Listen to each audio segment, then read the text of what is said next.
स्वामी म्हणून आदिलशाह कुतुबशाह सुद्धा धडपडतात. इंग्रज पोर्तुगीज यांच्यापेक्षा बलाढ्य आरमार आहे आमचं. आणि म्हणूनच आमचा दर्जा हा तुमच्या बादशहाच्या बरोबरीचा आहे आणि तोच मनात ठेवून आम्ही इथवर आलो आहोत. दरबारात अपमानित करण्याचा बादशहाचा मनसुबा आमच्या ठाणी आलाय. रामसिंग, मराठा जगतोही स्वाभिमानाने आणि मरतोही स्वाभिमानानेच.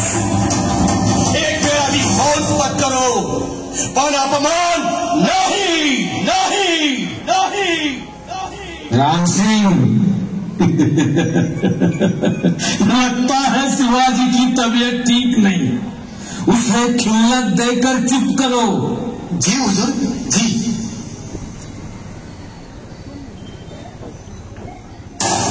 राजाजी, या बादशाहीच्या गुलामीच्या खिल्लती चूल म्हणून बांधण्यापेक्षा स्वराज्यासाठी हाताळावर झालेले वाद दागिने म्हणून मिळवू. तुमच्या बादशहाची ही अपमानाची घटना आम्हाला मंजूर नाही. स्वराज्याचा भगवा दिल्लीच्या तख्तासमोर झुकणार नाही.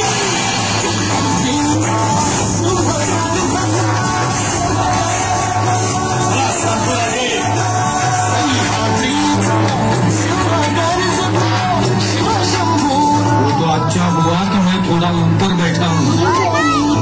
शिवाजी महाराज ज्यांनी तुमच्या आमच्या रक्तामध्ये श्वासाश्वासांमध्ये स्वाभिमान जागवला. पण खरंच जागा आहे का आपला स्वाभिमान? हा स्वाभिमान कुठं जातो जेव्हा मतांसाठी आपण पैसे घेतो? हा स्वाभिमान कुठं जातो जेव्हा लहान चिमुरडीवरती अत्याचार होत असतो?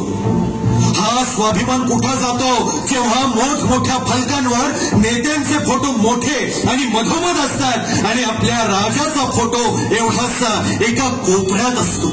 हा स्वाभिमान कुठे जातो जेव्हा आपल्या राजाच्या मिरवणुकीत डॉल्बीवर मैं हूं डॉन अशा गाण्यांवर दारू पिऊन आजची तरुणाई धिंगाणा घालते?